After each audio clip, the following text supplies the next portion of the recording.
Hello and welcome to the Columbia Daily Tribune's Courtside View basketball webcast. This is Tribune sports editor Joe Waljesper along with Tribune basketball beat writer Steve Walentic. Steve, Missouri coming off 2 straight wins at home, and then they have one more home game against Vanderbilt on Wednesday before heading to Alabama.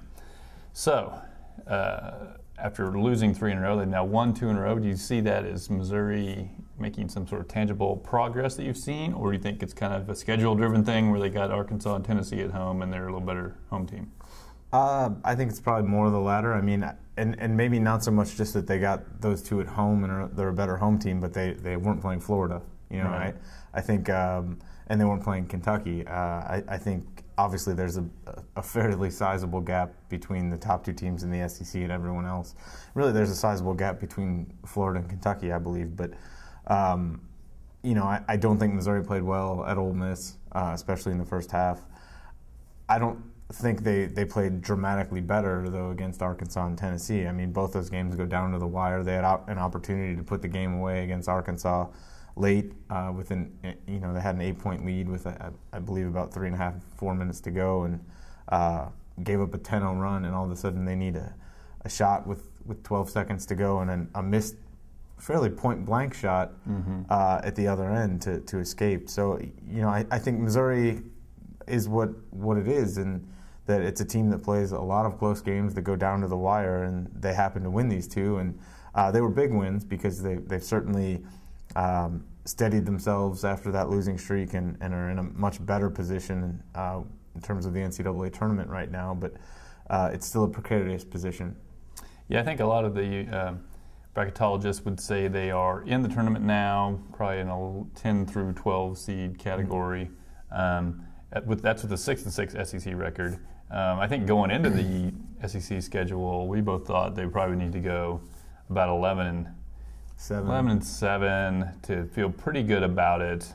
Has that changed since, as you're kind of seeing that maybe around the nation it's a weaker bubble, maybe that maybe a 10 and 8 record would be good enough? I think, yeah, maybe 10 and 8 is probably, as it stands today, that's probably true. I mean, you don't know what kind of upsets happen in conference tournaments. That always can shake up the bubble a little bit in the last week. But the thing that Missouri really has going for it is 2 of its early losses that we were wondering, you know, what happened, Vanderbilt and Georgia at home, don't look as bad anymore because both those teams have really recovered.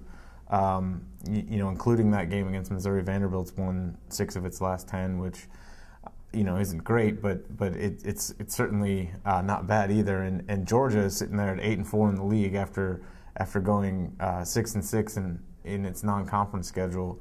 They're a much different team, much better team. I think the game in Athens a week from now is going to be a much tougher game than it looked like maybe before the season. But so if you look at Missouri's resume, they don't really have bad losses. Really, their worst loss at this point was to a reeling Illinois team that's lost 10 of 11, but is still somehow, you know, I think they were 91st in the RPI this week, and nobody else that Missouri has lost to is outside the top 100. Yeah, and I think their non-conference schedule, although it wasn't really loaded and it wasn't really even that hard because the tough games were at home, most of them, it has served them a lot better than it did last year. That schedule they had last year kind of drug them down. I think it's one of those deals where some of the sketchy teams are going to be playing at home in the non-conference season if you can schedule halfway decent sketchy teams as opposed to last year they were terrible sketchy teams, and so that hurt their RPI. So their RPI, I think, is in the 30s. Even though they are 6-6 in a league that everyone considers to be, you know, probably the worst power conference out there. So they've got some things working in their favor to make their 6th straight NCAA tournament, but they still have to close out. And like you said, the one issue for Missouri is basically every game is a one-possession game, and so I guess logic would indicate if you're in nothing but one-possession games, you might win half of them. And I would think they need to win more than half of them. I mean, I don't think they're going to get in the NCAA tournament if they have a 500 record in the SEC. I think that's true, especially with how weak the league is. I mean, you're still, you know, Georgia's played better, but I don't think anyone's thinking Georgia's a tournament team. Maybe the SEC has 4 teams still in play for an NCAA berth. I think maybe a team like LSU or a team like Ole Miss still has an opportunity to rise from the ashes if they can beat Florida and Kentucky, which both those teams play play the top two teams in the league twice, but seems unlikely. I mean, those two teams had opportunities to win, road games, and didn't get it done. And I think that's left them, outside the top 65 in RPI, and it's hard to see teams that far down being even in the bubble discussion. Mm-hmm. Well, the argument that maybe Missouri could be making a little progress here, at least in that Tennessee game, was what we saw of the big men. Really, all of them did things to contribute, and Jonathan Williams kind of broke out of his funk. He's a guy that actually had been pretty good in the beginning of the year and then had been in an elongated slump throughout pretty much all of the SEC schedule.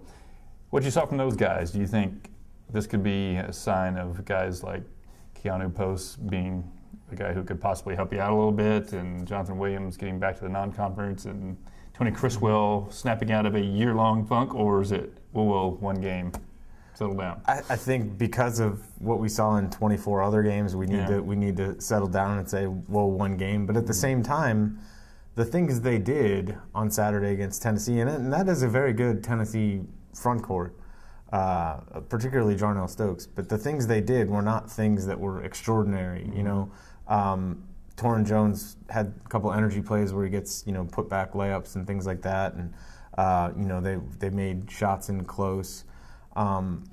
These guys are on Division I scholarships in a high major conference. You'd expect that they had those kind of basic skills. The stunning part is that we hadn't seen more of that from them. I do think Jonathan Williams is the guy who has the most promise of any of those front court players. He's the guy who's also shown that he can do it the most. So it definitely was encouraging for Missouri to see him snap out of, as you said, a almost SEC-long funk. But, and he came out very confident and aggressive on Saturday. Made a jump shot early on from about 16, 17 feet. Made a post move. Yeah, he got a couple dunks. He was rebounding the ball. He's talented, and I think everybody in the Missouri program thinks that he has a really bright future. I still think he's had to play maybe a little bit more than would have been ideal, but maybe he's working through some of those struggles that a lot of freshmen do go through, and can finish strong. And if that's the case, then I do think Missouri should be really encouraged. Yeah, because the previous game in Arkansas, he didn't take a shot.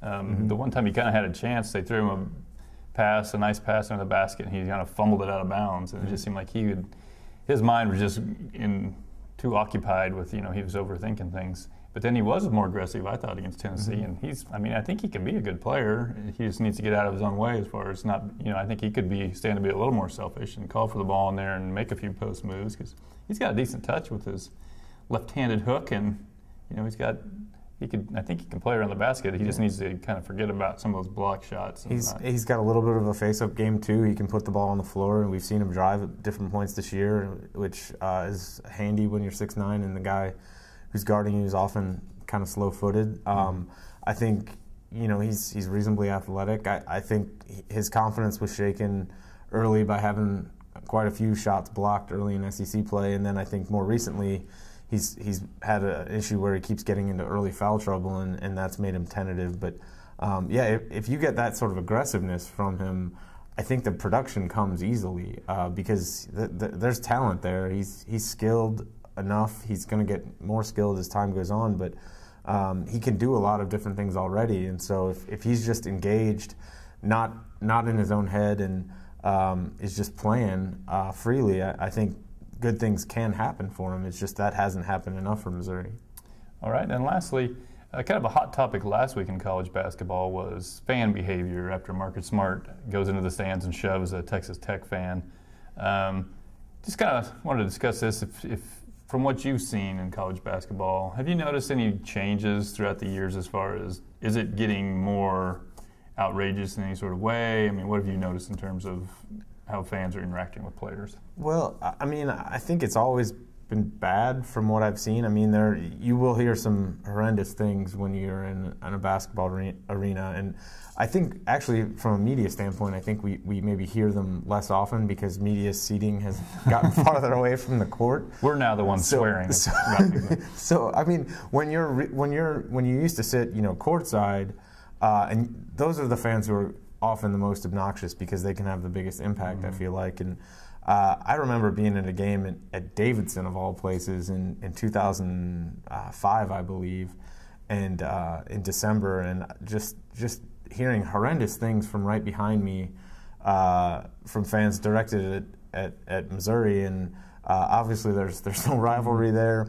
That wasn't a team that you would even really care that much about. But I do think that fan behavior, I think there are too many people who feel like that because they pay admission, they can say whatever they want. But I don't think that it's something that's changed. I think it maybe has changed away from the arena.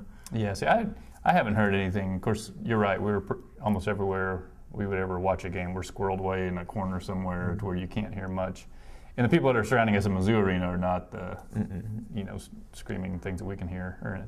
But Missouri obviously did have an issue early in the year where they were throwing the antlers out, where they released a list of the media of some of the things they were saying, which were, Katrina jokes to Southeast Louisiana team and homophobic stuff. So obviously they've had to say the least. Their issues with that. I think that, I think you were alluding to, the biggest difference is the way fans can access players through Twitter or like say internet message boards and rip them to shreds anonymously, to whereas that didn't exist 20 years ago. And I think that is something that's maybe a little harder for players to deal with than just whatever they happen to hear at an arena. And what's interesting is, though, the Marcus Smart situation was a Texas Tech fan getting on Marcus Smart. What you're describing, I think, is more often their own fans. Fans getting on. You see what happened to the Missouri, to the Missouri football team this year with Andrew Baggett. Obviously missed a kick against South Carolina, and I think was treated very harshly and regrettably so. So I do think that dynamic is different, but you're right. I mean, they're still exposed to much more vitriol than they probably were previously. All right. Well, tune in next week. We will discuss Missouri's games against Vanderbilt and Alabama, and look forward to the home stretch of the SEC season.